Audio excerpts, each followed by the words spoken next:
mövzumuz cümlə üzvləridir. Sözlərin cümlələri yerinə yetirdiyi funksiyasından asılı olaraq bizim cümlə üzvlərimiz yaranır. Elə cümlə üzvləri var ki, cümlənin əsasını özəyini təşkil edir. Yəni onlar olmazsa cümlə olmaz. Onlardan ən azı hansısa biri olmalıdır ki, cümlə yaransın. Biz ona deyirik baş üzvlər. Bir də yoldaşlar. Va bizim cümlə üzvlərimiz içərisində ikinci dərəcəli üzvlər. Həmin ikinci dərəcəli üzvlər də cümləni genişləndirir, cümləni daha da anlaşıqlı edir, baş üzvlər izah edir. Gəlin baxaq. Məsələn, deyirəm ki, mən gedirəm. Bu sənin normal cümlədir. Amma deyirəm ki, mən məktəbə gedirəm, mən şəhərə gedirəm. Artıq gedəcəyin yerin ünvanını deyirsənsə, əlavə olaraq məkanı haqqında məlumat verirsənsə, o sözlər ikinci dərəcəli üzv sayılır. Baş üzvlər iki dənədir, mübtəda və xəbər. Uşaqlar, ikinci dərəcəli üzvlər isə tamamlıq, zəhmət olmasa diqqətlə dinləyək, tamamlıq, təyin və zərbi. İndi ağılı balıq. Biz cümlə üzvlərinin izahına keçməzdən əvvəl dedik ki, baş və ikinci dərəcəli üzvlər olaraq bölünür. Bəs quruluşca cümlə üzvlərinin neçə cür olur deyirsinizsə, ümumiyyətlə biz nə cümlədə, nə söz birləşməsində, nə cümlə üzvündə düzəltmə sözü deməyəcəyik. Bunlar ya sadə olur, cümlə üzvləri özündə, ya da mürəkkəb olur. Ya sadə olur, ya da mürəkkəb olur. İndi deyəcəksiniz ki, müəllim, sadə cümlə üzvləri nəylərlə ifadə olunur? Sadə cümlə üzvləri nitq hissələri ilə ifadə oluna bilər. Nitq hissələri ilə ifadə olunur.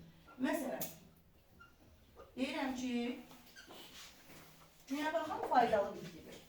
Günəbaxan hamımız bilirik ki, günəbaxan mürəkkəb isimdir. Düzdürmü? Yazaq günəbaxan faydalıdır. Ağlı baba. Günəbaxan isimdir. Və quruluşca mürəkkəb isimdir, düzəltmə isimdir, mən maraqlı deyil. Günəbaxan nədir? Nitq hissəsidir. Deməli, o necə cümlə üzvüdür? Sadə cümlə üzvüdür. Ya da deyirəm ki, şagirdim bu testi rahatlıqla yazdı. Burada şagirdim sadə cümlə üzvüdür. O məsələni həll etdi. Həll etdi mürəkkəb feildir. Nə olsun ki, iki sözdür? Nədir o mürəkkəb feildir? Mürəkkəb feil isə feil nədir? Nitq hissəsi. Deməli, sadə cümlə üzvüdür. Məsələn, deyirəm ki, məsələni həll etdi. Uşaqlar, həll etdi, həll oldu, həll edir. Bunlar nədir? Mürəkkəb feil. Və bu nədir? Sadə cümlə üzvü. Başa düşdü? Yəni, nitq hissələri isim, sifət, feil, zərf. Bunlarla ifadə olunanlar necə cümlə üzvüdür? Sadə. Yəni, mürəkkəbə. Mürəkkəb cümlə üzvlərinin keçməzdən o sadədə bir məqamı da qeyd edir. Bütün frazeoloji birləşmələr, onlar da sadə cümlə üzvü hesab olunur. Frazeoloji birləşmələrlə. Yoldaşlar, məsələn, deyirəm ki, dil ötmək sənə yaraşmaz. Nə sənə yaraşmaz? Dil ötmək. Düzdür? Dil ötmək nədir? Frazeoloji birləşmə. Zin altından yemək, dil otu yemək. Bunlar hamısı sadə cümlə üzvüdür. Çünki nitq hissəsi ilə ifadə olunanlar və frazeoloji ilə ifadə olunanlar necə cümlə üzvü olacaq? Sadə. Qalar yadda. İndi keçirik mürəkkəb cümlə üzvlərinə. Mürəkkəb cümlə üzvləri uşaqlar. Mürəkkəb cümlə üzvləri. İndi belə bir şey yazaq. Nəylərlə ifadə olunur? İfadə oluna bilir parçalanmayan söz birləşmələri ilə. Parçalanmayan söz birləşmələri ilə. Ağılı balam. İndi deyəcəksiniz ki, müəllimə, parçalanmayan söz birləşmələri nə deməkdir? Parçalanmayan söz birləşmələri, ikinci növ təyinli söz birləşməsi, üçüncü növ təyinli söz birləşməsi. Məsələn, qələm qabı ikinci növ, qələmin qabı üçüncü növ. Sonra feili birləşmələr, məsdər tərkibi, feili sifət tərkibi. Bunlar da bizim parçalanmayan birləşmələrin içərisindədir. Məsələn, dərsini oxumaq, dərsini oxuyan, dərsini oxuyanda. Sonra birinci növlər var idi, istisna. Hər tərəf, hər yan, yeni il, təzə il. O parçalanmır axı. Bax, həmən o istisnalar. Bunlar nəyə gedir? Birinci növ, tısıbının, təyin söz birləşməsinin parçalanmayan istisnaları. Bunlar hamısı mürəkkəb cümlə üzvüdür. Ağılı balam. Onları hər tərəf, hər yan, yeni il, təzə il, bu tipliləri neyləmişdik? Biz keçən dərsimizdə yazıb qeyd götürmüşdük. Ona görə onları təzdən yazmıyıq. Bunlar oldu mürəkkəb cümlə üzvü. Bir də, gəlin bir dənə nümunəsinə baxaq. Məsələn, götürək neçənci növ, bir dənə üçüncü növ götürək. Deyirəm ki, mənim şagirdlərim çalışqandır.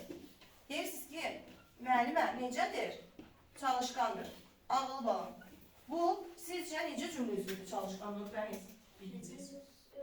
Sadə, düzdür Nurbəniz. Çünki nə ilə ifadə olunub qızım? Bitkisel. Çalışqan necə çalışqan? Sifətlə ifadə olunub. Sifətlə nitq hissəsi olduğu üçün sadə cümlə üzvüdür. Kim çalışqandır? Mənim şagirdlərim. Mənim şagirdlərim mühabit neçənci növdür?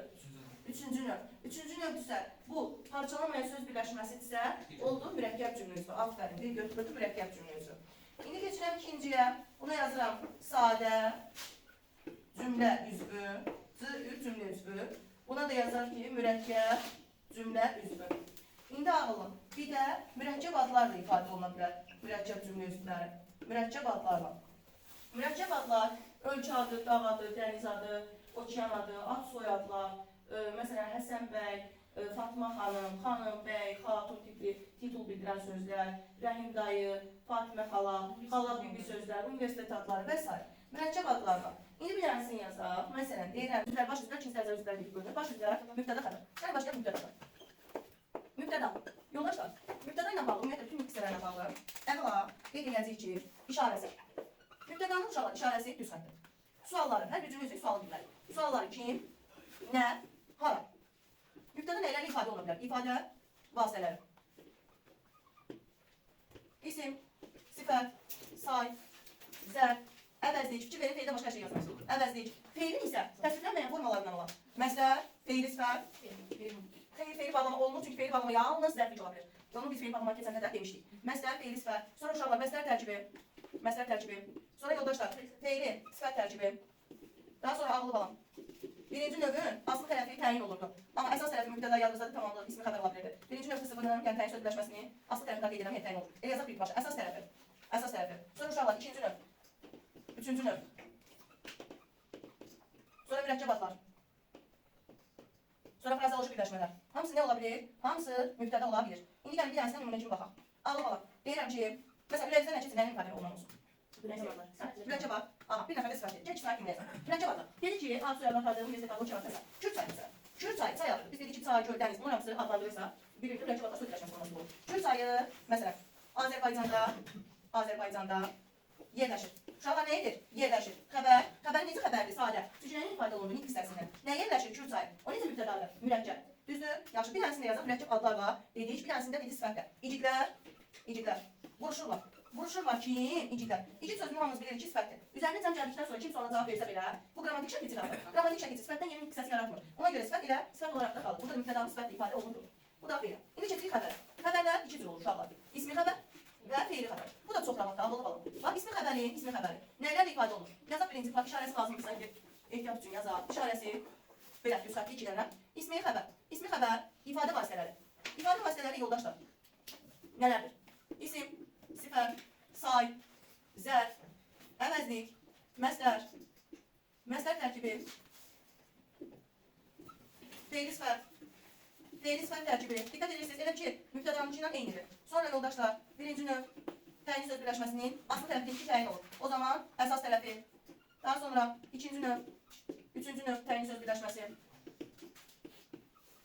mürəkkəb adlarla. Bu bir. Bax, bunu biz birinci olaraq değerlendiririk. Sonra iki, predikatif sözlərlə. Ağıl olaraq, predikatif söz xəbər də adlandırılır. Uşaqlar, predikatif sözlərlə. Predikatif söz xəbər də adlandırılır. Necə? Bunlar suala cavab vermir, predikatif söz. Suala cavab verir. Amma müstəqil xəbər kimi təhlil olunur. Məsələn, hansılardır predikatif sözlər? Var, yox, lazım, gərək, bəs, mümkün. Var, yox, idik hissəciklə alınır. İdik ismi xəbər qoşular, ismi xəbər olacaq. Yəni, həmən xəbər ismi olacaq. Feilin qoşulanın yeri feil olduğu üçün qalır. İdik şey dəyişir, o sadəcə hissəcik. Var, yox, lazım, gərək, bəs, mümkün. Bunlar nədir? Predikatif söz. Yəni, qələmin var, varın altından, var da gördüm, rahatlıqla, boşa xət çəkirəm. Çünki onlar suala cavab verməsə necə xəbərdir? Üstəlik, ismi xəbərlər. İndi gəlirəm feilin xəbərə. Feilin xəbərlər ifadə olunur feilin şəkilləri ilə. Əmr, lazım, arzu və s. Feilin şəkilləri ilə. Məsələn, burada yazaq əmr, arzu və s. Onsuz da bilirik də feilin şəkilləri. Məsələn, dərs oxu. Sən oxu deyirəm də əmrdir. Bax, burada feilin əmr şəkli ilə ifadə olunur. Sonra ifadə oluna bilir, yoldaşlar, feilin xəbər. Frazeoloji birləşmələrdir. Əgər nə zaman? Frazeoloji birləşmələr feilin şəkilçisini qəbul edəcək. Yəni, lazımın şəkilçisini, vacibin şəkilçisini qəbul edəsə frazeoloji birləşmə olacaq feilin xəbər. Feilin şəkilçisini qəbul edəcək. Məsələn, vacib şəklinin şəkilçisi nədir? Aha. Məsələn, deyirəm ki, o elə bilir ki, dil ötməlidir. Burada bilir heç. Müstəqil sadə xəbərdir. Bir dil ötməlidir. Nə etməlidir? Bax, frazeoloji birləşmə malı məli qəbul edər. O zaman necə xəbər oldu? Feili xəbər. Bir dil ötür, yenə feili xəbər. Çünki zaman qəbul edir. Bəs ay müəllim, bir dənə qeyd yazaq bura. Nəyə görə? Bəs müəllim, frazeoloji birləşmə feilin şəkillərini qəbul elədi. O zaman oldu feili xəbər. Və məsələni şəkil üçün qəbul etsə, feili şəkil üçün qəbul etsə, o zaman oldu ismi xəbər. Çünki yadınıza salın, frazeoloji birləşmələr qurulmuş mürəkkəb feil sayılır. Oxumaq, məsələ formasında olanda, məsələlər gözəl insanlar necə xəbər edir ismi. Amma eyni feili mən feilin şəkilləri ilə işlədərdə necə olacaq feili xəbər? Eyni frazeolojiya dair. Yazır ki, frazeoloji birləşmələr. Feilin şəkillərini olsa qeyd edək, qısa yazaq. Məsələlər, feili sifət, şəkilçisi qəbul etsə ismi xəbər olur. Şəkilçisi qəbul etsə necə xəbərdir? İsmi xəbər olur. Məsələn, onun işi ötməkdir. Matməc məsələnin şəkilçisidir. Məsələ şəkilçisi qəbul etdi və necə xəbər oldu? İsmi xəbər. Çünki biz dedik ki, əgər frazeoloji məsələnin feil sifətin şəkilçisini qəbul etsə ismi xəbərdir. Feilin şəkillərini qəbul etsə feil xəbərdir.